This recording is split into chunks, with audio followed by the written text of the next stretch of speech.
Assalamualaikum warahmatullahi wabarakatuh.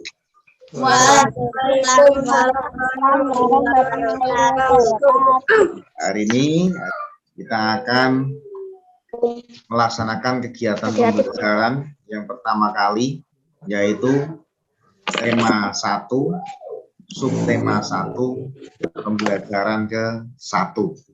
Silakan nanti kalian memperhatikan dengan baik ya, supaya paham materinya, masuk ilmunya, dan ilmu dapat bermanfaat untuk kita. Oke.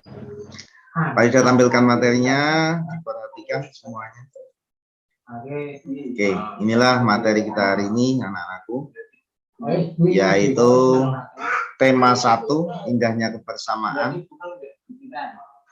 Subtema ke-1, keberagaman budaya bangsaku, pembelajaran ke-1.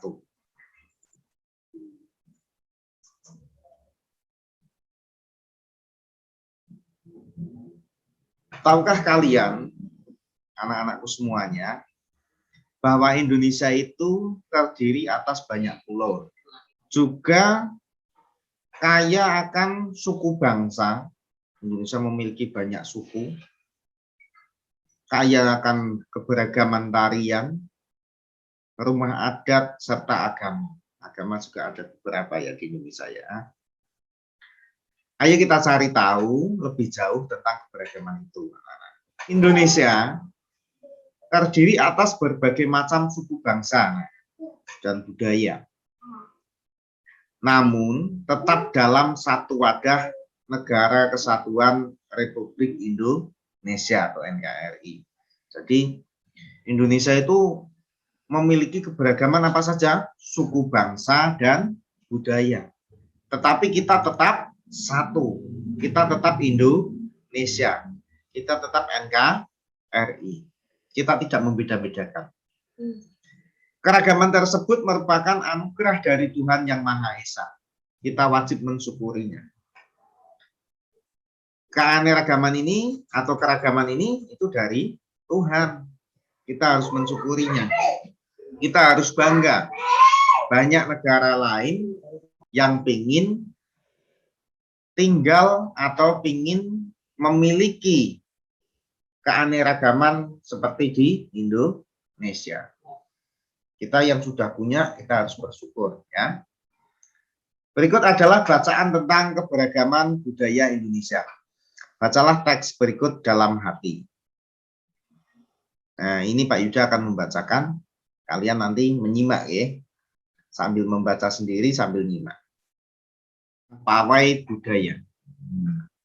Pawai budaya sangat menarik bagi warga Kampung Babakan.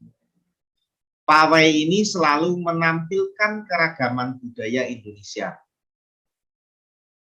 Udin dan teman-teman tidak pernah bosan menanti rombongan pawai lewat. Tahun ini mereka datang ke alun-alun untuk melihat pawai tersebut. Kakek Udin pun terlihat sabar menanti.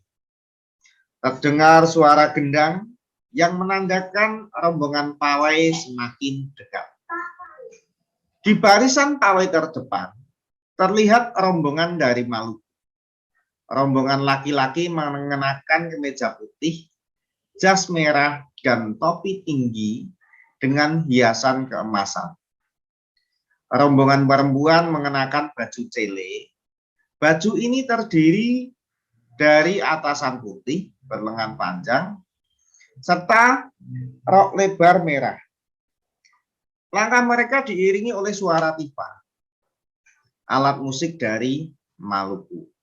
Bunyinya seperti gendang, namun bentuknya lebih ramping dan panjang. Budaya Maluku sangat unik dan menarik. Budaya Bali terkenal karena bunyi musiknya yang berbeda. Rombongan dari Bali membunyikan alat musik daerahnya, ceng-ceng namanya. Alat ini berbentuk seperti dua keping simbal yang terbuat dari logam. Nyaring bunyinya ketika kedua keping ini dipadukan. Rombongan dari Bali diikuti oleh rombongan dari Toraja. Wanita Toraja memakai pakaian adat yang disebut baju koko. Rombongan laki-laki menggunakan pakaian adat yang disebut sepa talung buku. Rombongan Toraja membunyikan alat musik khas mereka, Pak Pompang namanya. Alat musik ini berupa suling bambu besar yang bentuknya seperti angklung. Unik bentuknya, unik pula bunyinya. Budaya Toraja sangat menarik untuk dipelajari. Udin dan teman-teman senang melihat pawai budaya. Selalu ada hal baru yang mereka perhatikan setiap tahun. Pakaian adat dari berbagai suku di Indonesia selalu menyenangkan untuk diamati. Benar kata Ibu Udin, kebudayaan Indonesia memang sangat beragam, kaya dan mengagumkan. Dari teks bacaan ini terdapat beberapa paragraf. Di sini ada paragraf 1, paragraf 2, paragraf 3, 4, dan 5. Jadi dalam satu teks bacaan itu terdiri dari beberapa paragraf seperti kalian lihat pada biasanya, pada umumnya ya. Masih ingatkah kalian apa itu paragraf? Ada yang masih ingat apa itu paragraf? Paragraf atau alinea adalah bagian wacana yang mengungkapkan satu pikiran yang lengkap atau satu tema yang dalam ragam tulis, ditandai oleh baris pertama yang menjorok ke dalam. Jadi satu paragraf ini ditandai baris pertama, kalimat pertama itu menjorok ke dalam, ya, menjorok ke dalam. Ini kan yang kata pertama kan menjorok ke dalam. Sampai tanda titik terakhir itu sebelum ada kata yang menjorok lagi. Contoh, paragraf 3. Kata pertama ini kan menjorok ke dalam, sampai titik, ya kan? Ini ada menjorok lagi, berarti ini sudah paragraf yang beda, atau paragraf yang selanjutnya. Ini paragraf yang ketiga, ini berarti paragraf selanjutnya, berarti ini yang keempat. Oke, bisa dipahami ya, itu tentang paragraf. Isinya apa bagiannya? Isinya suatu wacana, suatu bacaan yang mengungkapkan satu pikiran yang lengkap atau satu tema, itu dijelaskan di situ. Ya. Jadi setiap ini itu ada temanya masing-masing ya. Contoh paragraf 1, ini temanya apa? Pawai budaya sangat menarik, ya kan? Temanya itu. Yang kedua, ini temanya juga beda lagi, ya kan? Oke. Kita lanjutkan, G, ke paragraf. Setiap bacaan biasanya terdiri atas beberapa paragraf. Jadi setiap bacaan kan paragrafnya biasanya banyak atau beberapa paragraf. Setiap paragraf memiliki gagasan pokok yang didukung oleh gagasan pendukung. Ya. Setiap paragraf memiliki gagasan pokok yang didukung oleh gagasan pendukung. Seperti kita ketahui bahwa tadi dalam bacaan tadi, ya, bacaan pawai budaya tadi, itu kan terdiri dari beberapa paragraf. Tadi ada beberapa paragraf pawai budaya? Ada 5, ya, betul sekali, ada 5 paragraf. Ya, setiap bacaan biasanya terdiri atas beberapa paragraf. Setiap paragraf itu memiliki gagasan pokok yang didukung oleh gagasan pendukung. Jadi setiap paragraf itu pasti ada gagasan pokok dan gagasan pendukung. Apa itu Pak gagasan pokok, gagasan pendukung? Ya kita pelajari nanti ya. Intinya dalam paragraf itu ada gagasan pokok dan gagasan pendukung. Kita harus mengetahui itu, soalnya nanti ada tugas, nanti kalian diminta mencari gagasan pokok dan gagasan pendukung. Ya. Kita lanjutkan. Apa itu gagasan pokok dan gagasan pendukung?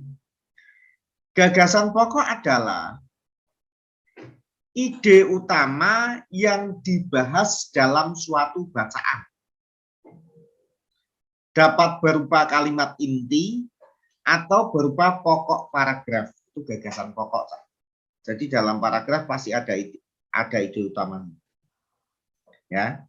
Nah, itu ide utama itu dinamakan gagasan pokok atau kalimat inti atau berupa pokok dari paragraf. Yang kedua adalah gagasan pendukung, adalah uraian atau tambahan informasi untuk gagasan pokok atau yang menjelaskan gagasan pokok. Ini letak gagasan pokok. Gagasan pokok sebagai isi atau inti paragraf dapat terletak di awal, di akhir, ada yang di awal dan di akhir, atau di seluruh paragraf gagasan pokok semua. Cara menentukan gagasan pokok bagaimana? Membaca paragraf dengan cermat, membaca kalimat demi kalimat hingga gagasan pokok paragraf ditemukan. Kita nanti mencoba ya, kita baca paragraf pertama dan mencari tahu gagasan pokok dan gagasan pendukungnya. Kita akan mencari tahu gagasan pokok dan gagasan pendukung pada paragraf 1. Silahkan kalian baca dulu ini, gagasan pokok dan gagasan pendukung. Coba kalian pahami dulu ini.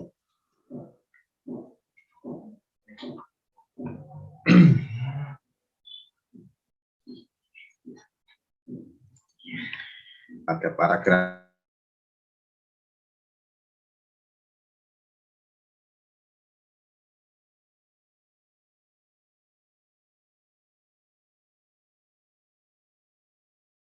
Pada paragraf 1 ini, kita cari gagasan pokok dan gagasan pendukungnya. Pawai budaya sangat menarik bagi warga Kampung Babakan. Pawai ini selalu menampilkan keberagaman budaya Indonesia. Jadi, kita akan mencari gagasan pokok dan gagasan pendukung, ya, diingat ya. Oke, gagasan pokok itu berarti inti dari suatu paragraf. Kita cari intinya. Pawai budaya sangat menarik bagi warga Kampung Babakan. Oke, sudah ya. Pawai ini selalu menampilkan keragaman budaya Indonesia. Berarti kan ini pawai ini selalu menampilkan keragaman budaya Indonesia. Berarti menjelaskan apa? Menjelaskan pawai budaya, ya kan? Kalimat berikutnya, Udin dan teman-teman tidak pernah bosan menonton rombongan pawai lewat. Berarti pawai budaya sangat menarik. Berarti menjelaskan kalimat yang satu ini, ya kan? Tahun ini mereka datang ke alun-alun untuk melihat pawai tersebut. Berarti juga ini, ya kan?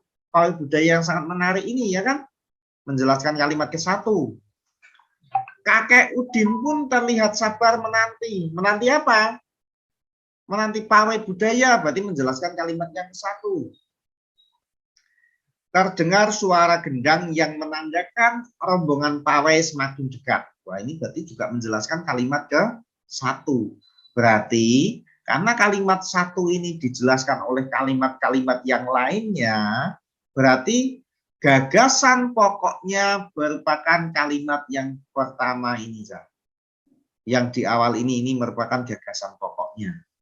Gagasan pokoknya yaitu pawai budaya sangat menarik bagi warga Kampung Babakan. Ini gagasan pokoknya. Oke. Berarti yang kalimat-kalimat selanjutnya ini yang merupakan gagasan pendukung. Coba kalian amati ini, Cang. Ini kalimat paragraf 1 tadi. Kalimat yang pertama, pawai budaya sangat menarik bagi warga Kampung Babakan. Ini merupakan gagasan pokok ya, yang tadi Pak Ida sampaikan ya. Kenapa ini menjadi gagasan pokok? Karena kalimat ini diperjelas atau didukung atau dijelaskan lagi oleh kalimat-kalimat selanjutnya. Pawai budaya sangat menarik ya bagi warga Kampung Babakan. Berarti pawai budaya itu sangat menarik. Coba kalimat-kalimat selanjutnya apakah menjelaskan itu? Kalimat yang kedua. Pawai ini selalu menampilkan keragaman budaya Indonesia. Ya, berarti menjelaskan pawai budaya yang sangat menarik ini ya. Karena selalu menampilkan keragaman budaya. Udin dan teman-teman tidak pernah bosan menanti rombongan pawai lewat. Nah, berarti tidak pernah bosan. Berarti pawai budaya juga sangat menarik, ya kan? Tahun ini mereka datang ke alun-alun untuk melihat pawai tersebut. Berarti pawai budaya ini sangat menarik, ya kan?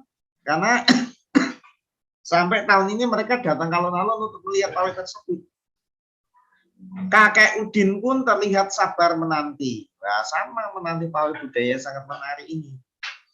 Terdengar suara gendang yang menandakan rombongan pawai semakin dekat. Wah, sudah menjelaskan ini pawai budaya yang sangat menarik ini. Karena kalimat ke-1 ini dijelaskan oleh kalimat kedua, ketiga, keempat, kelima, keenam ini semuanya menjelaskan kalimat ke-1, berarti kalimat ke-1 ini merupakan gagasan pokok. Kalimat yang kedua, ketiga, keempat, kelima, keenam ini merupakan gagasan pendukung. Karena kalimat kedua, ketiga, keempat, kelima, keenam ini menjelaskan kalimat ke-1. Bisa dipahami? Kalimat yang dijelaskan oleh kalimat-kalimat lain merupakan gagasan pokok. Kalimat yang menjelaskan gagasan pokok merupakan gagasan pendukung. Oke, nanti tugas. Sekarang kita lanjutkan. Tugas ke-1. Apa itu tugasnya? Ke-1. Tugasnya yaitu tentukan gagasan pokok dan gagasan pendukung pada paragraf 2 sampai dengan paragraf 5 dalam bentuk peta pikiran berikut. Oke. Oke, Pak. tuh berarti tugas yang ke-1 apa? Menentukan gagasan pokok dan gagasan pendukung pada paragraf 2 sampai dengan paragraf ke-5. Tugas ke-1 itu. Sekarang Mbak Ida lanjutkan, disimak lagi. Anak-anakku, Indonesia adalah negara yang sangat beragam budaya, agama, dan bahasa daerah. Sebagai warga negara yang baik, kita wajib menghargai keberagaman tersebut. Kita wajib menghargai keberagaman tersebut. Kalau kita tidak menghargai, kita saling ejek dan sebagainya, itu timbulnya apa? Perpecahan. Tidak boleh sampai timbul perpecahan. Kita harus menjunjung tinggi persatuan dan kesatuan. Oke, kita lanjutkan. Nah, anak-anakku, ini kita amati. Ini merupakan suatu keragaman budaya di Indonesia.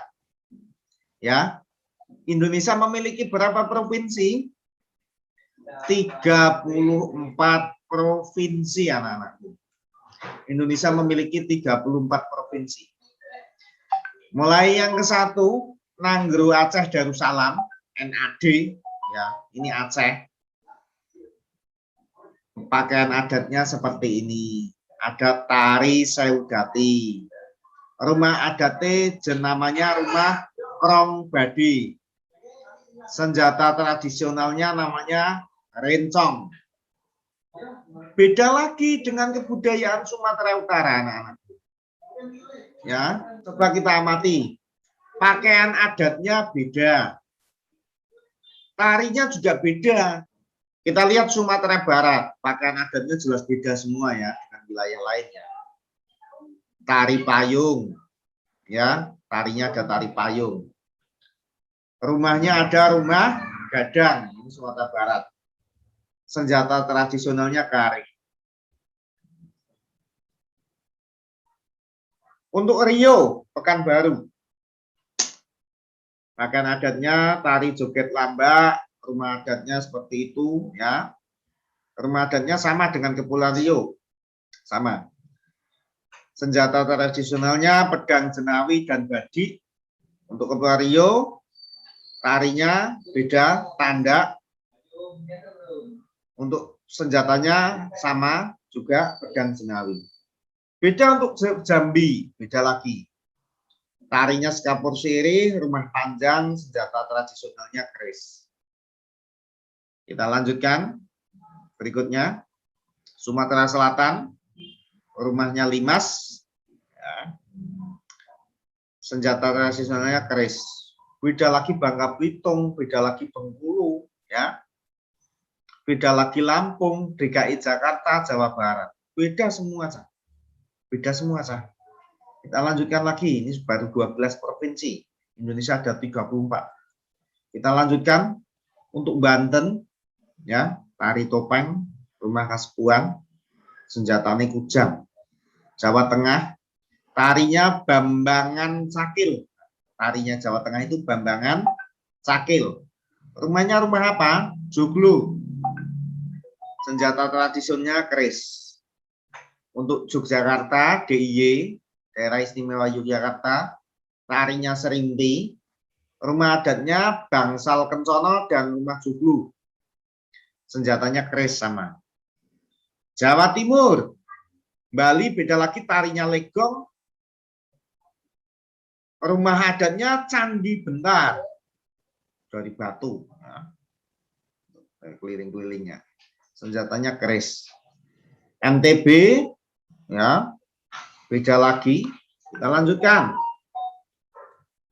NTT, Nusa Tenggara Timur. Ini Kalimantan Barat, ya. Kesultanan Pontianak atau Rumah Istana. Senjatanya Mandau.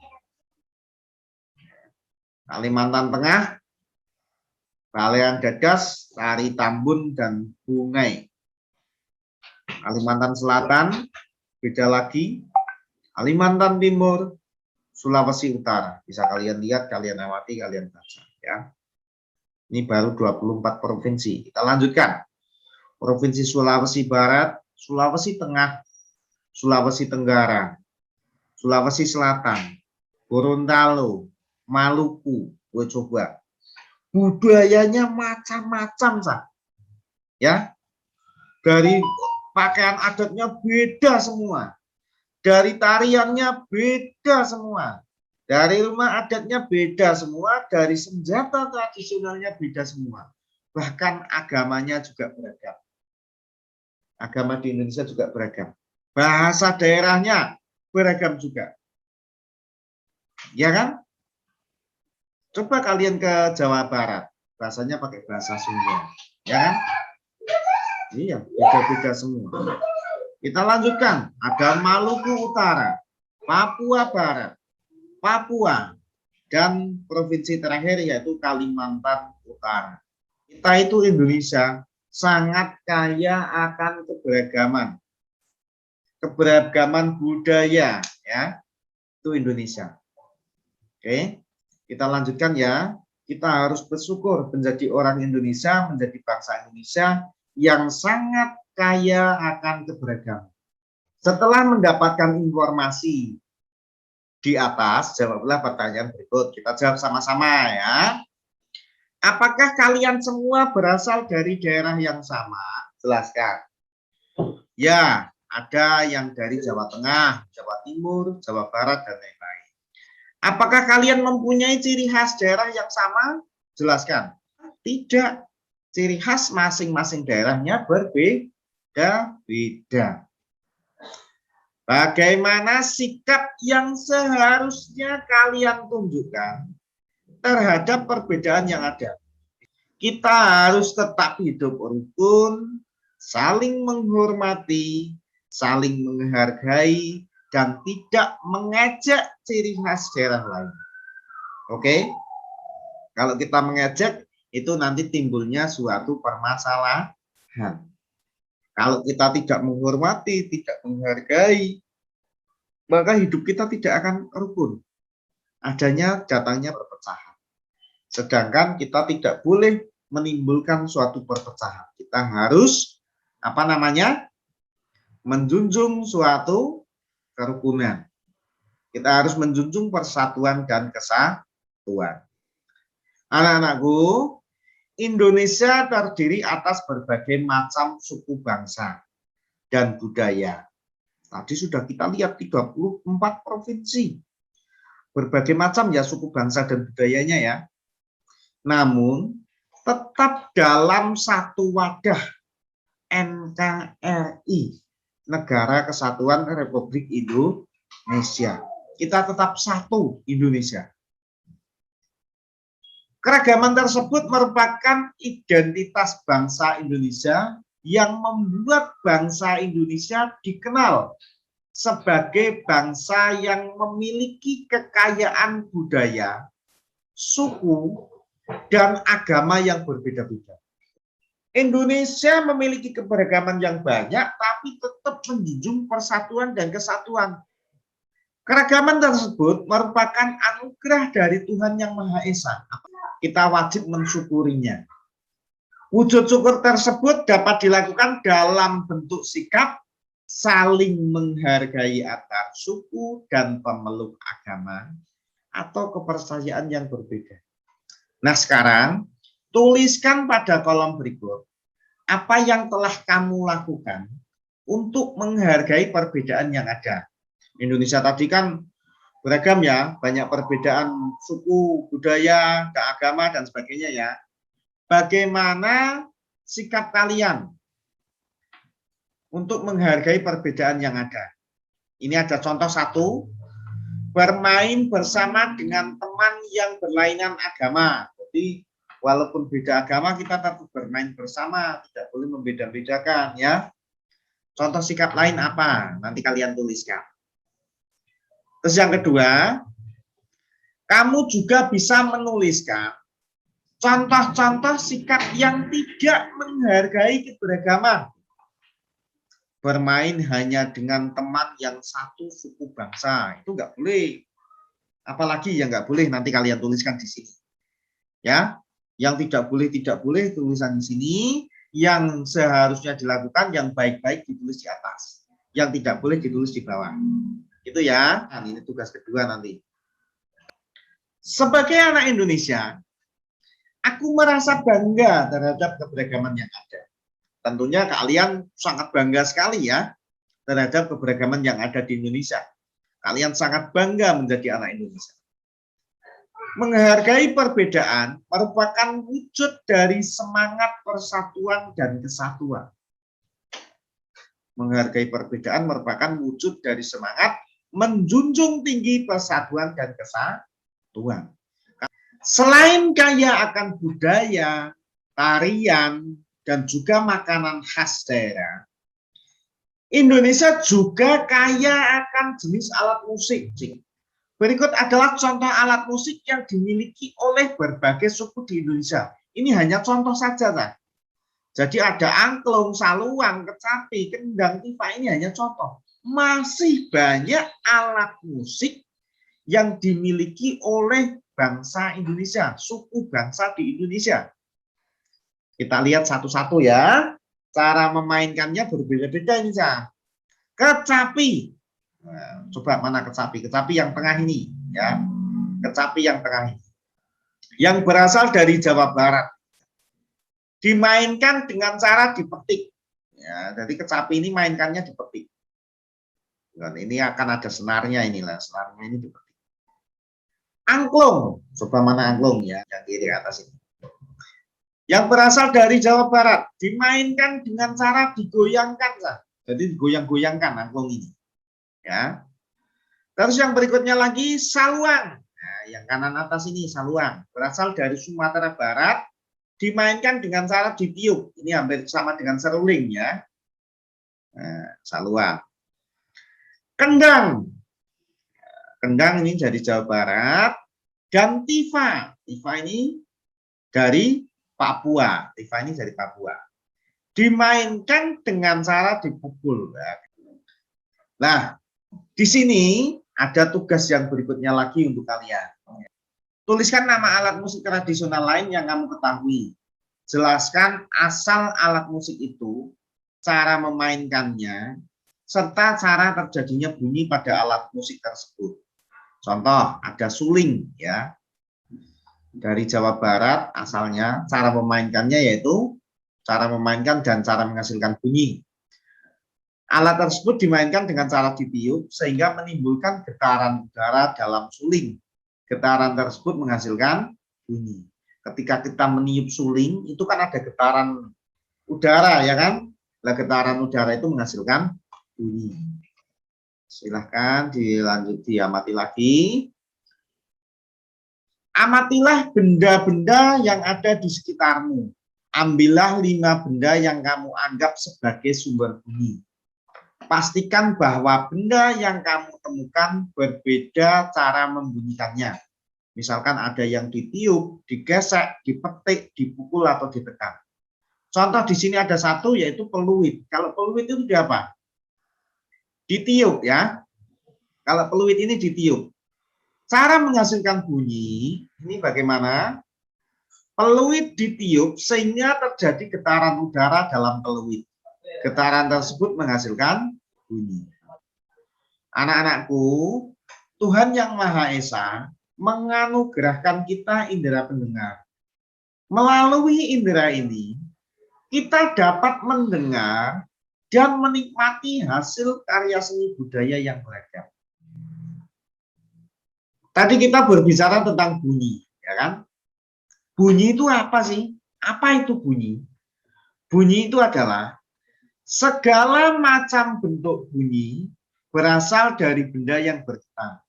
Jadi ketika ada getaran itu pasti muncul suatu bunyi. Getaran dari suatu benda akan mengakibatkan udara di sekitarnya bergetar. Getaran tersebut menimbulkan gelombang bunyi udara. Apa sumber bunyi? Sumber bunyi itu apa? Ya, benda-benda yang bergetar dan menghasilkan bunyi disebut sumber bunyi. Kita lanjutkan. Bagaimana bunyi itu merambat? Ya, bagaimana bunyi itu bisa merambat? Bunyi dapat merambat melalui benda padat, benda cair, dan gas. Akan tetapi bunyi tidak dapat merambat pada ruang hampa. Ya, anak-anakku, itulah materi pembelajaran kita hari ini. Apa saja yang telah kita pelajari hari ini? Anak-anakku, mikrofonnya bisa dihidupkan. Kita hari ini sudah belajar apa saja?